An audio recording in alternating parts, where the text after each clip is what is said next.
Hello friends, स्वागत है आप सबका आपके चैनल स्टडी विद सूरज में। तो आज हमारा डे 1 है और आज से अपनी जर्नी शुरू कर रहे हैं 500 मोस्ट रिपीटेटिव वर्ड्स की, जो कि हर उस एग्ज़ाम में आती है जिस एग्ज़ाम में इंग्लिश आता है। इसमें कुछ वर्ड्स द हिंदू से लिए गए हैं, कुछ वर्ड्स ब्लैक बुक से लिए गए हैं और भी कई सारे words previous year question paper से लिए गए हैं।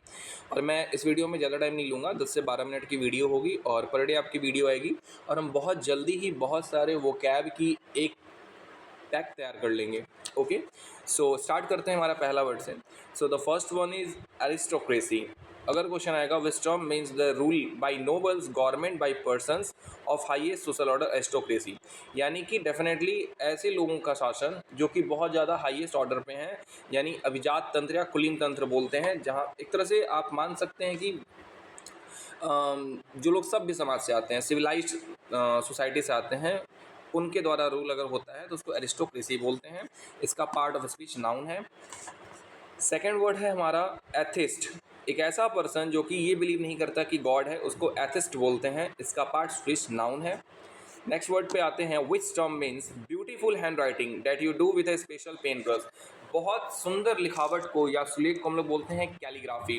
आपने देखा होगा कई चीज़ों पे कार्ड्स पे, ग्रीटिंग कार्ड्स पे इस तरह से लिखा जाता है, दैट इज कैलीग्राफी। इसका पार्ट ऑफ स्पीच नाउन है। पार्ट ऑफ स्पीच जानना इसलिए ज़रूरी है ताकि हम उस वर्ड का यूज़ कर सकें, ताकि वो वर्ड हमें रटने की ज़रूरत ना पड़े। खैर, नेक्स्ट वर्ड है हमारा कनोजियर। कनोजियर का मतलब होता है पारखी व्यक्ति, यानी जो बहुत ज़्यादा एक तरह से कह सकते हैं कि एक ऐसा व्यक्ति जो कि ब्यूटी, क्वालिटी, स्किल, आर्ट, किसी भी एक ट्रेड में बहुत ही ज़्यादा एक्सपीरियंस्ड होता है। वो बहुत छोटी छोटी चीज़ों, बारीकियों को काफ़ी ज़्यादा स्टडी करता है, दैट इज़ कनोजियर। नेक्स्ट वर्ड पे आते हैं फैटलिस्ट। एक ऐसा पर्सन जो कि ये मानता है कि लक ही सब कुछ है, जो होना है हो ही वही जो राम रची राखा। तो ऐसे पर्सन को बोलते हैं फैटलिस्ट, जो कर्मों पे बिलीव नहीं करता, जो भाग्य पे बिलीव करता है। और इसका पार्ट ऑफ स्पीच नाउन है। नेक्स्ट वर्ड पे आते हैं which term means too strong to be defeated. एक ऐसा पर्सन जिसको हराना लगभग नामुमकिन है, उसको हम लोग क्या बोलते हैं? इनविंसिबल बोलते हैं। और ये पार्ट ऑफ स्पीच इसका एडजेक्टिव है। He can not be defeated. इसका अनब्रेकेबल स्ट्रेंथ होता है, अनशेकेबल पावर होती है, like we can assume God. Next word है हमारा मशीनरी। मशीनरी का मतलब होता है भाड़े का टट्टू या भाड़े का सैनिक। एक ऐसा पर्सन जो पैसों के लिए किसी भी देश की ओर से या किसी भी ग्रुप की ओर से मरने मिटने को तैयार रहता है। इसका पार्ट स्पीच नाउन है। नेक्स्ट वर्ड पे आते हैं which term means a person who lives in a simple and strict way without physical pleasure specially for religious reason. Option है एसेटिक, हेडोनिस्ट, मेटलिस्टिक, एपिक्योर। तो इसका जो आंसर है that is the ascetic, यानी साधु सन्यासी, साधु बाबा, जो कि जिनको कोई मतलब नहीं है दुनिया से, मोह माया खत्म हो चुकी है। आजकल के बाबाओं की बात नहीं कर रहा हूँ, पहले की बात कर रहा हूँ। तो तपस्वी, जो व्यक्ति सादे संयमी जीवन जीता है, उसको एसेटिक बोलते हैं। नेक्स्ट वर्ड पे आते हैं that is the animals that eat meat. उनको क्या बोलते हैं? कार्निवोरस बोलते हैं। हार्बीवोरस बोलते हैं जो कि शाक सब्जी खाते हैं। ओमनीवोरस जो सब कुछ खाते हैं। और फ्रूगोवोरस, इसका मतलब मुझे नहीं पता है, आई एम सॉरी।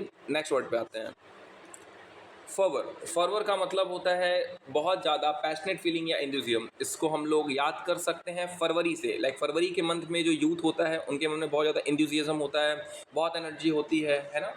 तो आप इस तरीके से इसको रिलेट करके याद भी कर सकते हैं। आप समझ रहे होंगे हम क्या बोल रहे हैं। खैर, आगे बढ़ते हैं।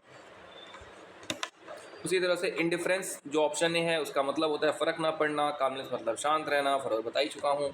नेक्स्ट वर्ड पे आते हैं एबरेशन। एबरेशन का मतलब होता है जो चीज़ें यूजुअल से थोड़ी अलग होती हैं उसको एबरेशन बोलते हैं। जैसे एग्जाम में चीटिंग का होना, ये स्टूडेंट्स के कैरेक्टर का एबरेशन कहला सकता है। ठीक है, कि एग्जाम में जनरली चीटिंग नहीं होती है लेकिन वो चीटिंग कर रहा है, तो इट्स एबरेशन।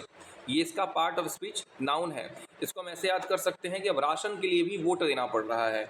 मतलब वोट पॉलिटिक्स के लिए दिया जाता है और राशन सर्वाइवल के लिए मिलता है, लेकिन अब पॉलिटिक्स में जो राशन बढ़ता है लोग उसके लिए वोट देते हैं।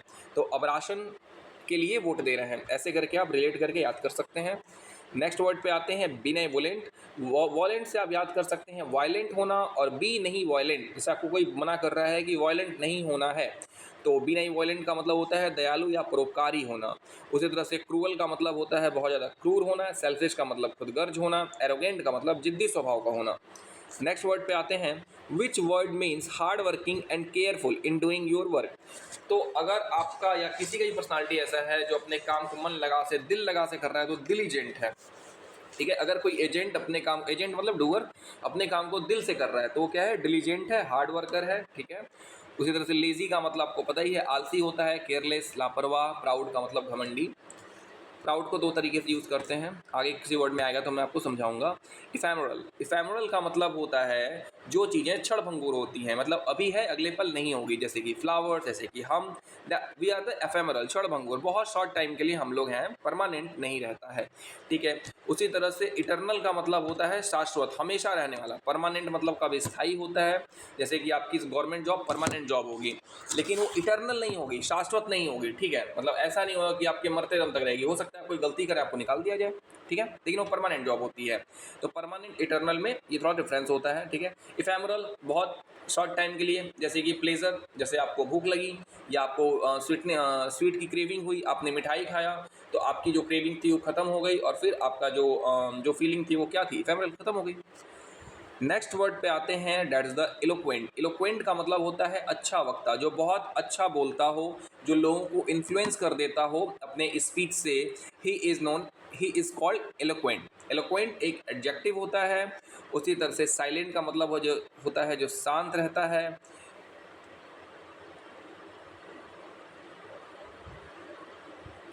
कंफ्यूज का मतलब होता है जो कि, कंफ्यूज तो आपको पता ही, कंफ्यूज।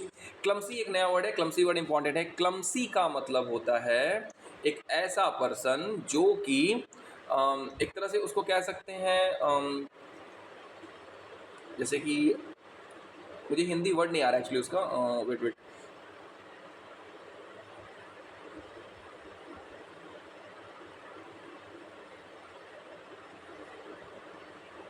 ढील ढॉल पर्सन बोल सकते हैं उसको। ठीक है। ढील ढॉल, हर काम में ढील ढॉल करता है, क्लमसी। इंडलजेंट, इंडलजेंट का मतलब होता है एक ऐसा पर्सनालिटी, एक ऐसा बिहेवियर, दैट्स एडजेक्टिव, एक ऐसा बिहेवियर जिसमें कि अपना आप इतने ज़्यादा दयालु हो जाते हैं, लाइक आप ओवर बेनिवोलेंट हो जाते हैं, दैट्स इंडलजेंट। अगर आप दाल में डिटर्जेंट डाल दिए तो भी आपकी मम्मी कुछ नहीं बोली, तो वो इंडलजेंट है। ठीक है। अगर आप दाल में डिटर्जेंट डाल दिए, आपकी मम्मी कुछ नहीं बोली, तो वो क्या है, इंडलजेंट है। तो इंडलजेंट parents often fulfil every demand of their child. ठीक है। नेक्स्ट वर्ड है इंट्रांसिजेंट। इंट्रांसिजेंट को हम ऐसे याद कर सकते हैं कि एक ऐसा एजेंट जो कि बहुत जिद्दी हो, उसका ट्रांसफ़र होता रहता है। तो he is इंट्रांसिजेंट in a decision, बहुत ज़्यादा जिद्दी स्वभाव का होना, उसको बोलते हैं इंट्रांसिजेंट। ठीक है। इसका उल्टा हम बोल सकते हैं फ्लेक्सिबल। ठीक है। इसका एंटोनी फ्लेक्सिबल हो सकता है, जो मतलब जिद्दी नहीं होता है, जो समय के अकॉर्डिंग अपने आप को बदल लेता है।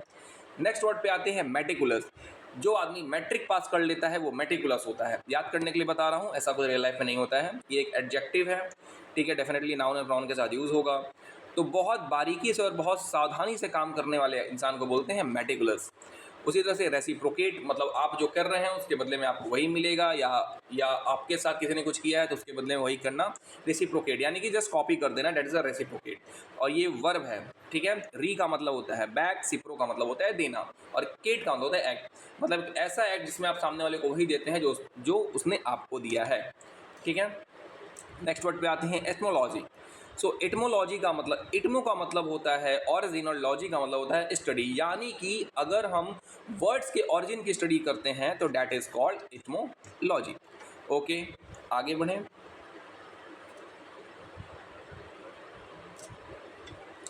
Homicide, homicide, killing of a person is known as homicide. अगर आप डिलिबरेटली इस पर्सन को मार देते हैं तो डैट्स अ होमिसाइड।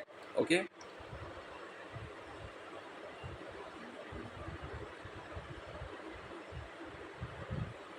लेकिन होमिसाइड और मर्डर अलग अलग होता है, तो दोनों लगभग सिनोनिम है, लेकिन अगर आप लीगल में जाएंगे तो दोनों का मतलब बदल जाएगा। खैर, उसी तरह से सुसाइड, खुद को मार लेना। ठीक है। उसके बाद मर्डर, मर्डर एक तरह से इसका सिनोनिम है, लेकिन होमिसाइड मर्डर कुछ अलग अलग चीज़ें होती हैं।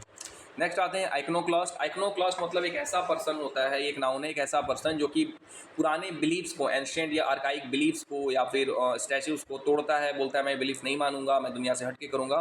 That is the known, that person is known as iconoclast, यानी रूढ़िवादी विचारों, मान्यताओं या परंपराओं की आलोचना करने वाला व्यक्ति को क्या बोलते हैं हम, आइकनोक्लास्ट बोलते हैं। उसी तरह से ट्रेडिशनलिस्ट होता है। ट्रेडिशनलिस्ट का मतलब होता है जो अपने ट्रेडिशन को लेकर के आगे बढ़ता जाता है। आप साउथ में देखेंगे वो अपना ट्रेडिशन अभी भी फॉलो करते हैं। आप नॉर्थ में देखिए हम अपना ट्रेडिशन फॉलो नहीं करते, मैक्सिमम लोग नहीं करते हैं। ऑप्टिमिस्ट का मतलब होता है आशावादी, मतलब जिसको जो बहुत हर चीज़ में पॉजिटिव रहता हो, उसके साथ कुछ गलत भी हो जाए तो बोलेगी नहीं ठीक है। उसका एक हाथ भी काट दो तो बोलेगा ज़्यादा वजन हो रहा था इसलिए कट गया, अच्छा ही है, ठीक है। नेक्स्ट वर्ड पे आते हैं। चलिए नेक्स्ट वर्ड नहीं है तो हमारी स्लाइड यहाँ खत्म होती है। आई होप कि आपको ये वीडियो पसंद आया होगा। लास्ट में हमने 3 MCQs का टेस्ट रखा है, इसका आंसर आपको कमेंट बॉक्स में देना है। आपको अभी तक कितना आया है आपको एक बार पता चल जाएगा। तो मिलते हैं नेक्स्ट वीडियो में। Thank you so much for that. Take care and good bye.